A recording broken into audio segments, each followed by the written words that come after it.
जय हो दोस्तों, स्वागत है आपका। आज मैं आपको ज्योतिष के बारे में, अध्यात्म के बारे में और तंत्र के बारे में। अध्यात्म ज्ञान से है, ज्योतिष कहीं ना कहीं अध्यात्म, भक्ति, योग और ज्ञान का मिलन है। तंत्र केवल योग का मिलन है, क्योंकि वहां यौगिक क्रियाओं के द्वारा निर्मित तंत्र व्यवस्था का नाम है, सुविधा का नाम है। तंत्र एक दूसरे को संलग्न करने का मार्ग है। हिमालय में हमारे ऋषि मुनियों ने योग की तपस्या करके बर्फ में, पहाड़ों की गुफाओं में, वनराई में, कहीं ना कहीं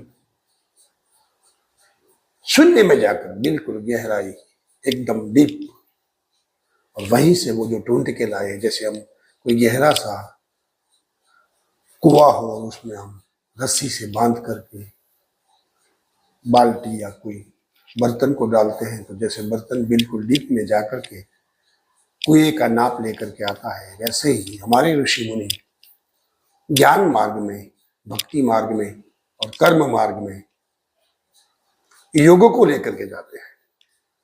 3 मार्गों का मिलन योग में है, और योगी की जो क्रियाएं हैं वो डीप में जाकर के ब्रह्मांड यानी कि यूनिवर्स में से जो भी कोई ढूंढ के लाती है चीज, वो मानव सृष्टि के लिए बहुत सा फायदा देता है, बहुत सा लाभ होता है उससे।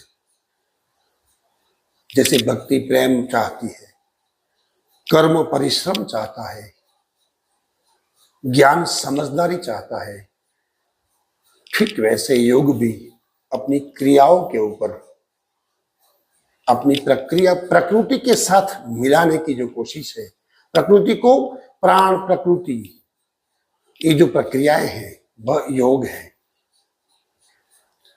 हम प्रतीकों के जरिए जीते हैं, जैसे परमात्मा किसी ने देखा नहीं है, कोई परमात्मा को समझ नहीं पा रहा है, तो लोग कोई ना कोई प्रतीकों के द्वारा स्तुति, वंदना, मंत्र या कर्मकांड के जरिए परमात्मा को पाने की कोशिश करते हैं, जानने की कोशिश करते हैं, उनसे प्रार्थना करके अपने जीवन को संवारने की, सुधारने की और आ रहे कष्टों को निवारने की, और जो पीड़ा है, दुख है, उनको दूर करने की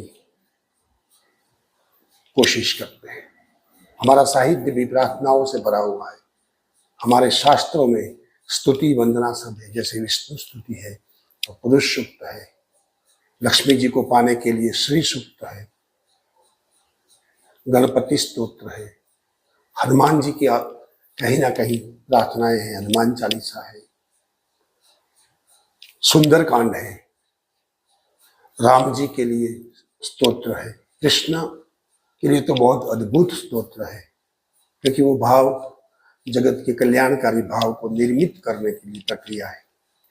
ठीक वैसे ही योग में मौन रह करके सिर्फ ना सिर्फ विचारों के जरिए परमात्मा तक पहुंचने की प्रक्रिया है योग।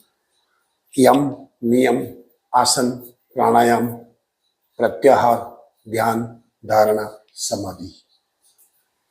ये जो समाधि अवस्था है वो शून्य से शून्य को मिलाने की प्रक्रिया है, जहां ना कोई सोच है, ना कोई एक्टिविटी है, सिर्फ ना सिर्फ हमारे भीतर हृदय धड़क रहा है, भाव का जगत चल रहा है, आंखें बंद है, इंद्रियां कालातीत कर्म में रुकी हुई है, सिर्फ ना सिर्फ कहीं ना कहीं हमारा लहू, हमारा खून रगों में दौड़ रहा है, और अकेला हृदय परमात्मा को पाने की झंखना करता है। ये यौगिक क्रियाएं हैं। मैं आज आपको यही बताने जा रहा हूं कि मैंने एक संकल्प मंदिर की स्थापना की है।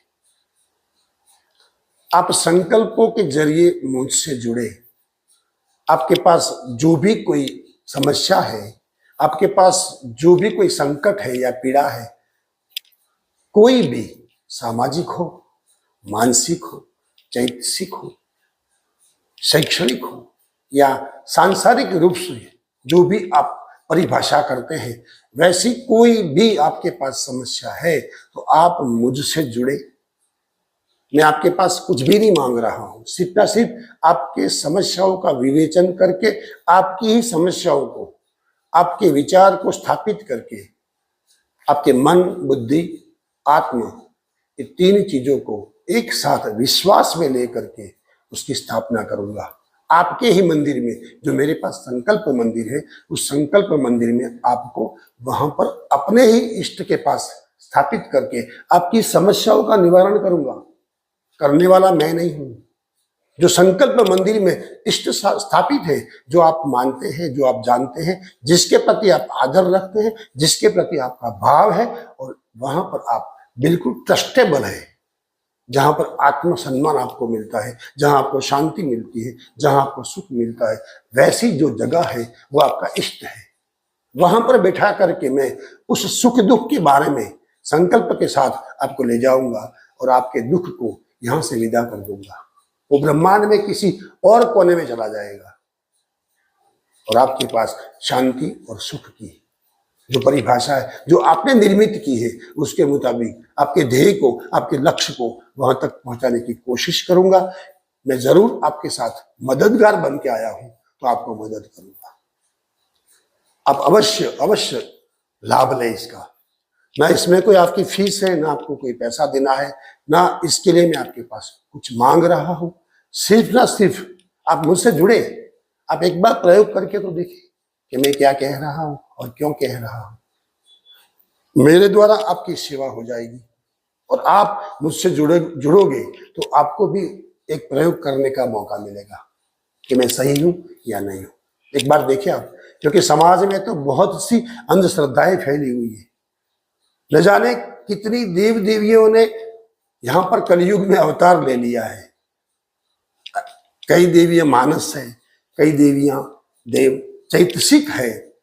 वो इस कलयुग में यहीं कहीं लोगों के द्वारा, लोगों को मीडिया बना करके भटक रहे हैं, दौड़ रही है।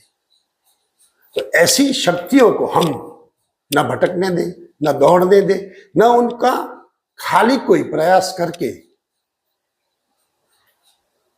थोड़ी सी भी ऐसी गलत मेहनत ना करने दें, न ऐसा परिश्रम करने दें कि जो कामयाब ना हो। तो उसके लिए मैंने संकल्प मंदिर की स्थापना की। मेरा संकल्प मंदिर जो है, उसमें आपको मैं आवकारता हूं, आपको वेलकम करता हूं। आप आइए, आपका स्वागत है। हर समस्याओं का निवारण है। मेरा नंबर है, आप अवश्य मुझे कॉल करें। आप मेरे इस कॉल को नोट कर लें, 9924290307। मेरा नाम जयंती भाई भैरव है। लोग मुझे भैरव के नाम से जानते हैं। हो सके मैं भैरव के इष्ट के द्वारा, मेरा जो इष्ट है वो भैरव है, और इसके द्वारा इस संकल्प मंदिर में आपको प्रवेश करा करके आपको प्रवेश, यानी कि आप प्रारंभिक बातों से, प्रारंभिक कोई ना कोई मुद्दा लेकर के आप मुझसे जुड़े और हमेशा मैं आपको मदद करूंगा। अवश्य आप आइए, स्वागत है आपका। जय भैरव।